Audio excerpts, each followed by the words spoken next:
The Born to Win podcast highlights individuals excelling at high levels in their purpose and calling. This podcast is for anyone looking to get ahead in life and willing to take action and reach their full potential.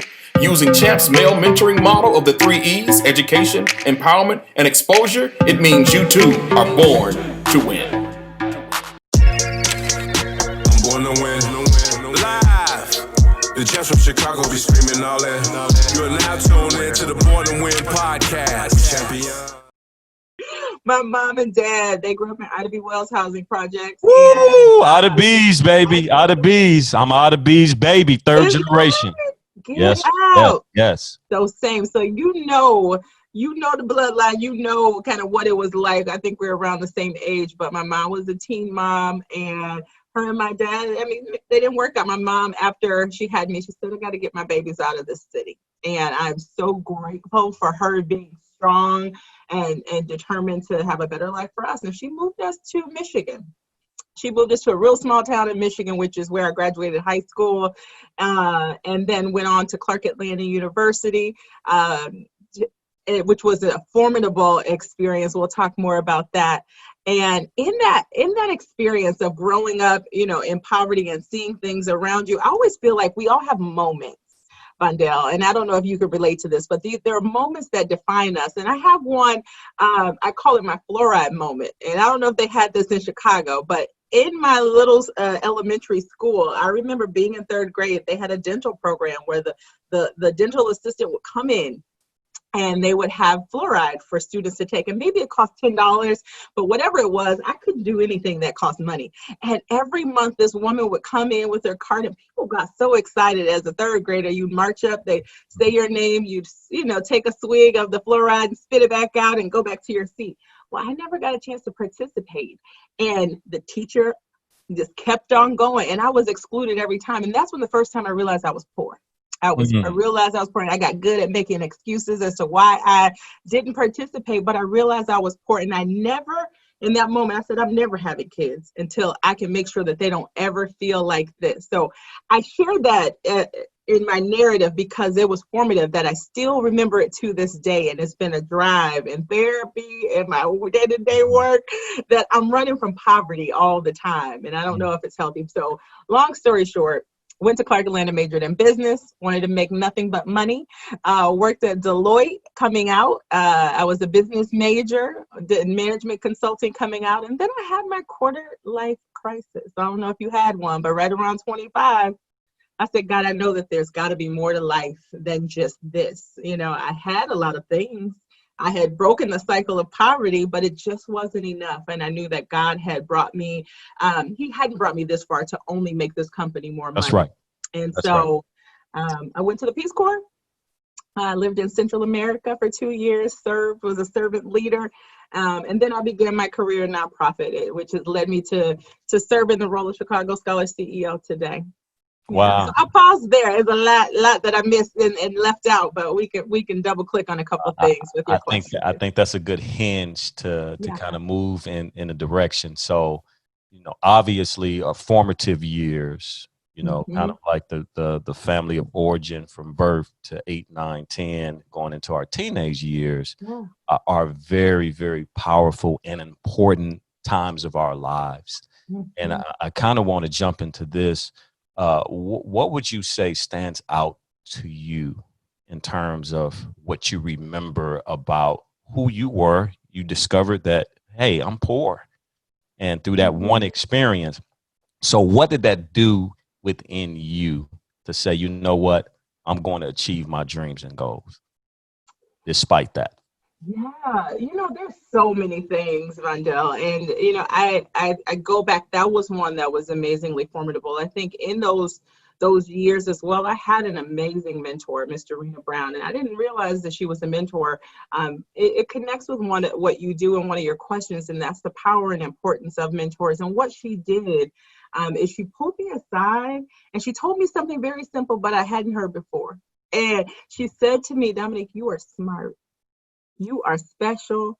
You are going places. You are going to college, and I'm going to see to it that you get there, right? And I don't know what it was. I don't know if it was just Miss Dorena Brown or if it were the words. And I always describe her. I said she was like 6 feet tall. She wore dresses. She smelled good. She was pretty. I'd never seen a Black woman like this. And I certainly hadn't seen one to take an interest like this in me. And so when she shared that, my eyes just kind of lit up to say, oh my goodness, if Miss Dorena Brown thinks that I'm smart, then maybe I am, but for sure, I'm not going to let her down. I'm not going to. And so the power, for me, the power of words are so important. You know, they are critical, and we can speak life or death into people. And so I try and use my voice to speak life into our young people today. I think that her being in my life has shaped some of the decisions that I made in those very formative years. That's powerful.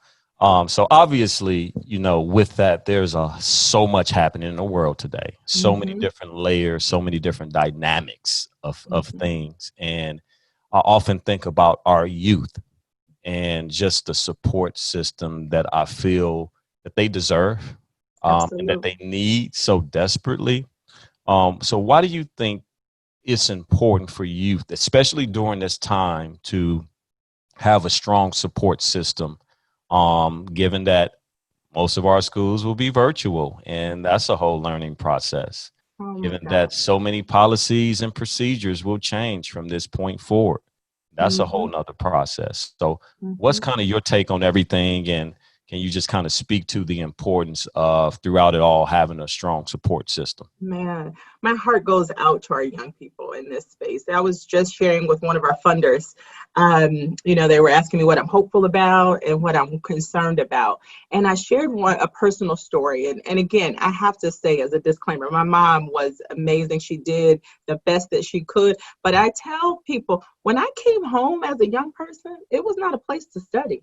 It was not. It was not. I had to cook and clean and take care of my little sister. I can't remember one time that I did homework at home. I stayed after school. I went to the library. I got involved in extracurriculars, but it just wasn't that. Because my mom was a single mom and I had a little sister who was 12 years younger. And she passed the baton to me, and she was on her way to the factory, and I took on the role as mom. And that is the case for so many of our students. And so I fear that there won't be a Dorena Brown to be able to say, I see something special in you. Yeah.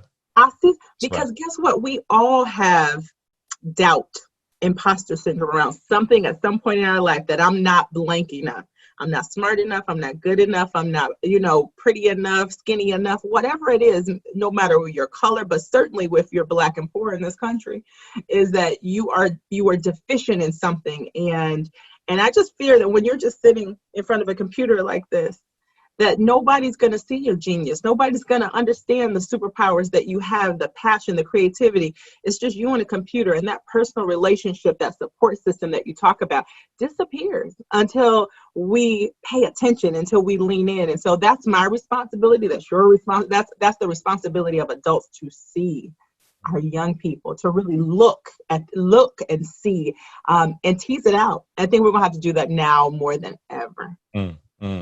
Yeah, and I do feel that with everything going on, we have this wonderful opportunity to create new concepts, new innovations, new thought processes around what we want our world to look like, especially for the next generation, as we are those advocates. So for me, very passionate about mentorship. I wouldn't be here if it wasn't for my mentor at the age of 17. That took the time to expose me beyond the four walls, right, of the school, the 2-mile radius of the community. So the impact that Chicago scholars is making and have made and will continue to make, I believe is immeasurable. And as the Chicago leading lady in the face of Chicago scholars, what responsibility that is, to be able to make decisions that will impact not just the current community, but future generations. So, given that, and given everything that you kind of shared in terms of your mentor, why do you believe having access to mentors and strong, positive, powerful mentors are important? Yeah. It's an important question, you know, and when you share that question, so many things come to my mind. I think you and I both, and many of the people listening, can attest to the power of mentorship and why it matters. You don't know what you don't know. You need That's people right. to speak life into you, to be your guide, your coach, all of those things, right? That you've never even lived. I think that's obvious. I think the question that comes to mind and the thought that comes to mind is, do young people recognize that they need or want a mentor? And I think that's the real question. And I don't think that they do. You know, I think if you were anything like me, if we were anything like our Chicago scholars, they're like, I take care of it. I don't need nobody to tell me nothing, right? Like, they don't believe that they need it. The word mentor is not in many of their dialect and in their vocabulary. It's not perhaps what it's, and we had a session where we actually explored this through some empathy interviews, but they don't always think about it as a mentor. You might want to ask them, who do you call when you need something? Who's going to be there for you in the clutch, right? We call it a mentor. The real question is, what do they call it, right? And sometimes that's their peers. Sometimes it's a teacher. Sometimes it's somebody like you who takes interest. But I really want to uncover what it is that they think they need right now, and perhaps rebrand mentorship all around to something that they call it, because I feel like it's a disconnect between what we know works and what they think they need.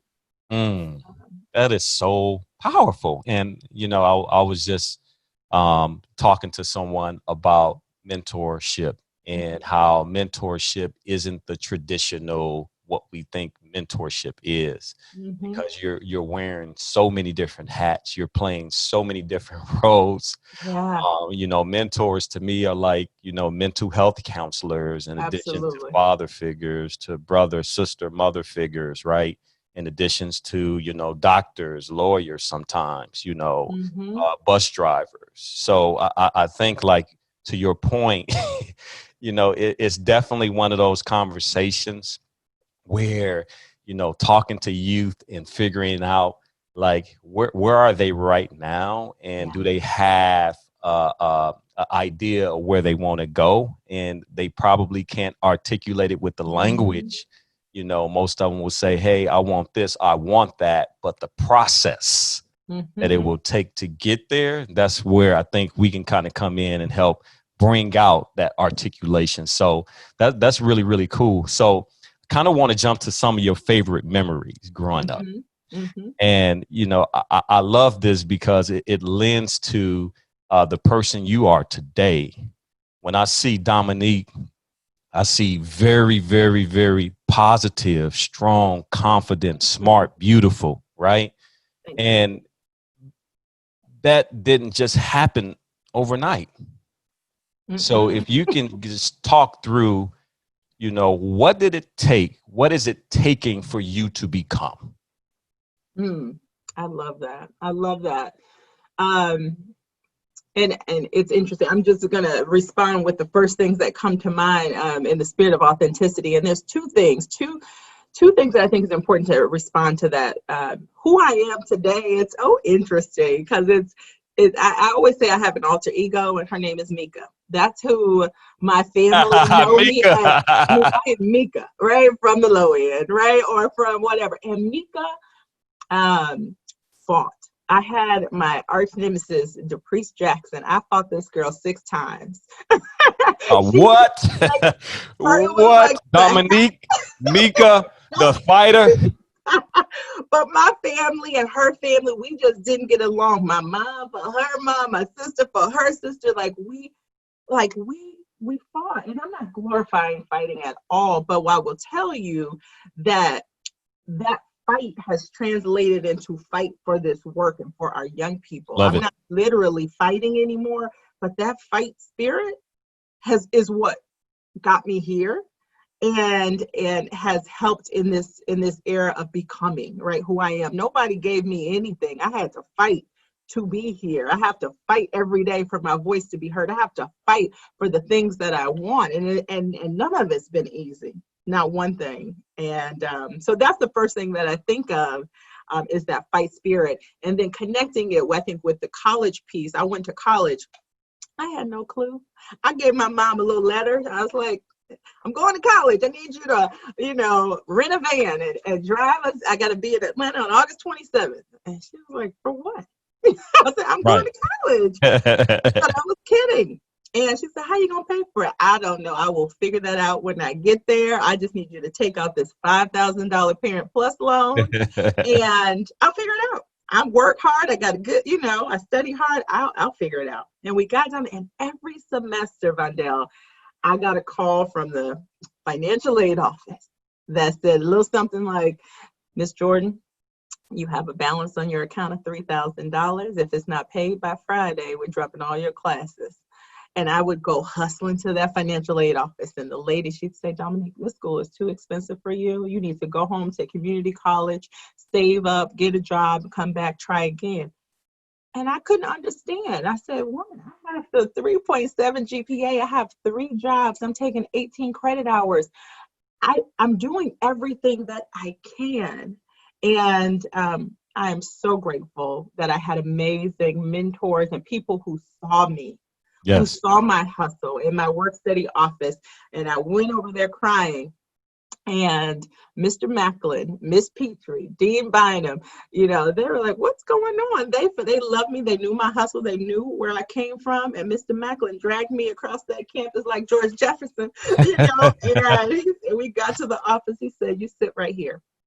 And he went in and had about 10-minute conversation with this woman who told me I had maxed out on everything, that there was no more money that they could find for me.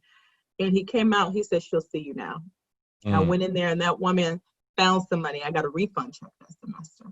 And what I learned in that process is that, one, you got to fight for what you want, right? And that there is always a yes on the other side of that no. But you got to give somebody a reason to put their neck out, right, on the line for you. Those were real lessons. And just to take it back to mentoring, there's a question of who chooses whom. Do you choose a mentor or do they choose you? And in that moment, my mentors chose me. I love it. Beautiful, beautiful. And I want whoever's watching right now, if you're listening or if you're watching, it's important. I just heard something that Dominique just spoke about. Delay does not mean denial, right? So just because you get a no in the moment does not mean not ever. So I think the push is that pursuit. You never know who's watching that pursuit. You never know who's connected to your destiny that will see something in you. And sometimes, like for me, my mentor chose me. At that point in my life, my mother was dead. And my father was in prison. I didn't see what my mentor saw in me, but he said, hey, God want to use you for his glory. I didn't know what he meant. I thought he was talking in a foreign language when he said that to me. And so I want you to just dig really deep, right? And ask yourself the question, what is my purpose?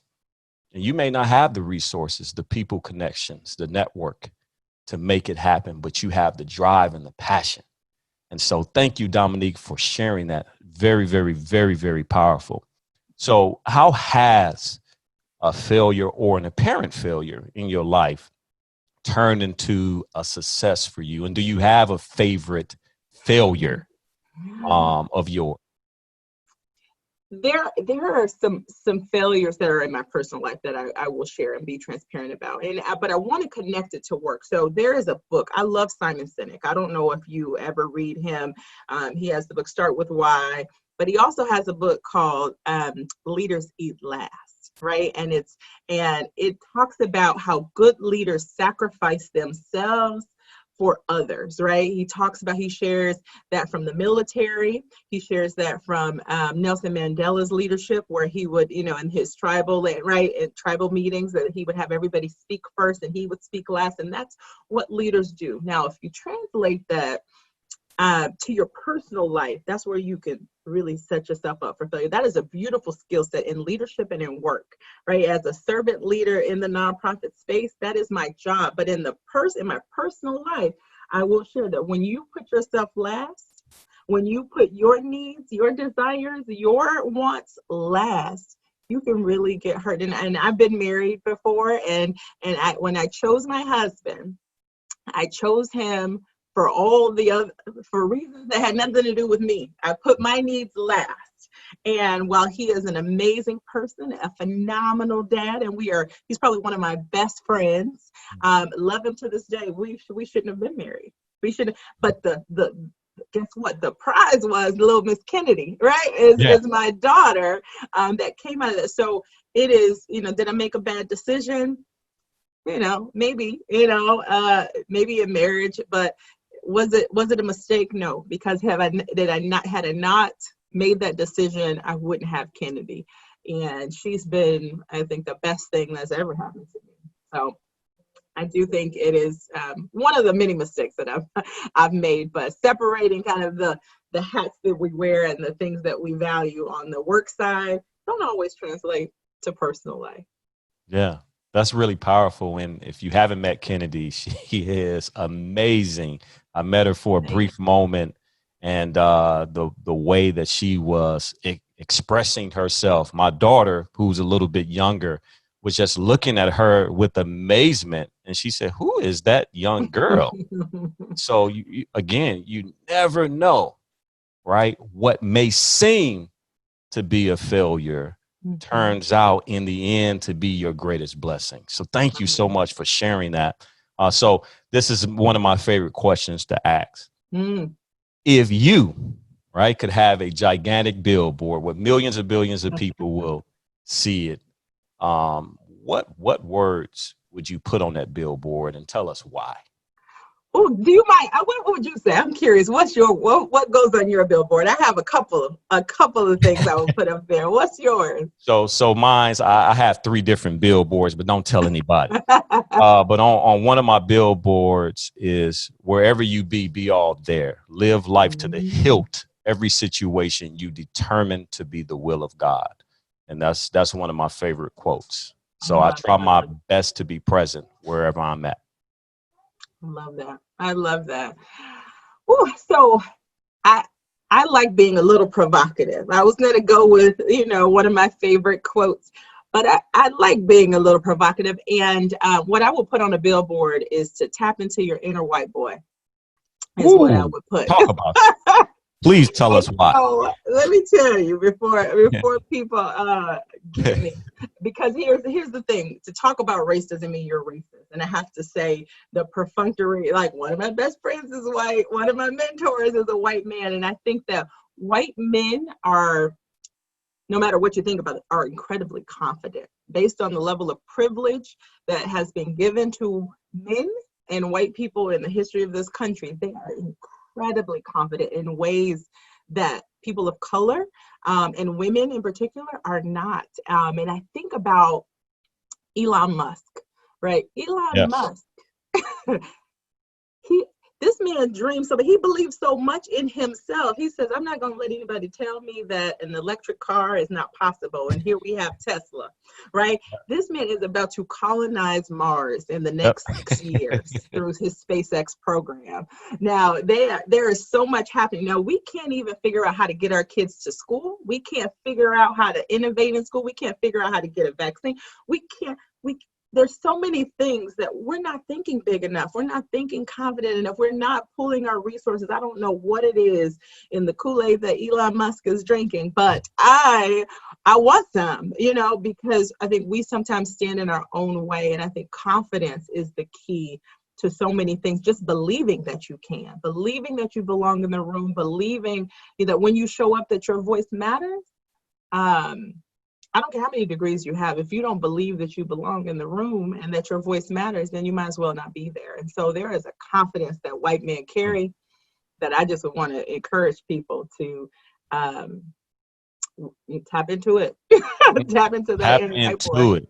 Get in touch. If you don't remember anything else, Elon Musk. Yeah. Right? Google it. And I think I heard him in the process of building an underground tunnel from downtown to O'Hare. Absolutely. And it's just like in the middle of a big city, we'll just go ahead and build the tunnel. And we'll get you there faster, quicker. It's going to happen. And it's just like, it's no big thing, right? So that is a confidence that I think we can all learn from and glean from. So last question, and then we give you some last words. So what advice do you give? I know you give a bunch of advice out, interacting with thousands of young people, but what advice would you give a smart, driven college student about to enter the real world, and what advice should they ignore? Ooh, and what advice should they ignore? That's a good one. So I love this question, and I don't know if we talked about it, but I'm actually putting the final touches on a book that I'm writing for this demographic right here, of all the unwritten rules for leadership and success in the workplace. And so, because I think there's so much unlearning that we have to do. And so there's a couple of things that I share, and it is the advice that I give that I said I just got to put it in a book. One of them is that you got to forget some of the stuff that you learned in school, right? We believe that it's a meritocracy. If you think about school, those that win are those that put in the effort, right? The hard work, the study, the homework. If you work hard, you get good outcomes, and that's a good grade. And while that is required in the real world, that's not enough. It is not enough. And I'll give you an example. In my first job at Deloitte, and I learned this the hard way. I was so grateful for my very first job. I did so many things. I kept track of them kind of in a wins journal, all of that. And then when my year in review came, I got a very mediocre rating. It was, there's a curve. Those on the top get the bonus, those on the bottom get canceled out. And there's those of us that were in the middle.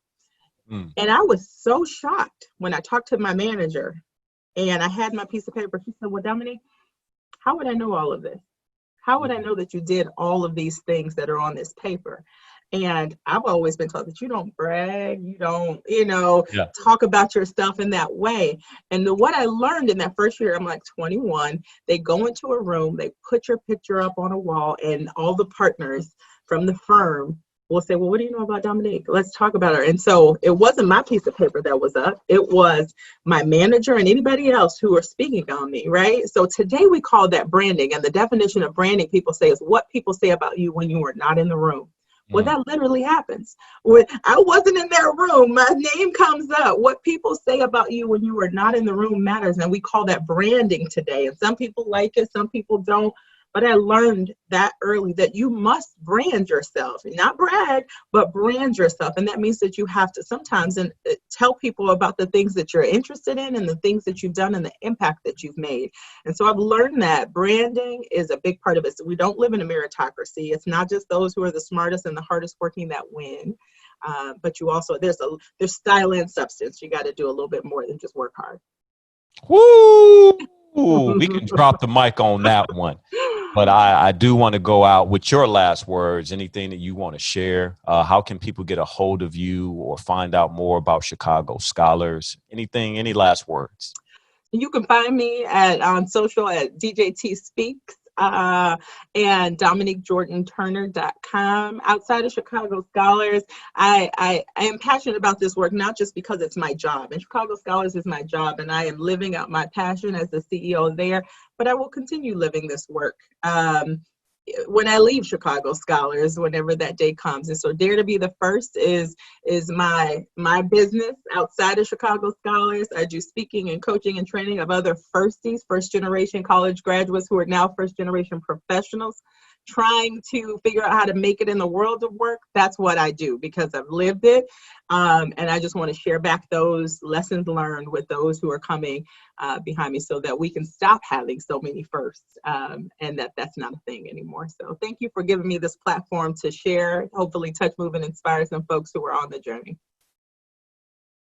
Thank you so much, Dominique. What wonderful time we had with your wisdom.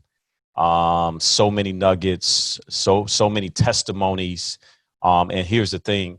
This is an opportunity for you to gain insight and apply the wisdom and knowledge.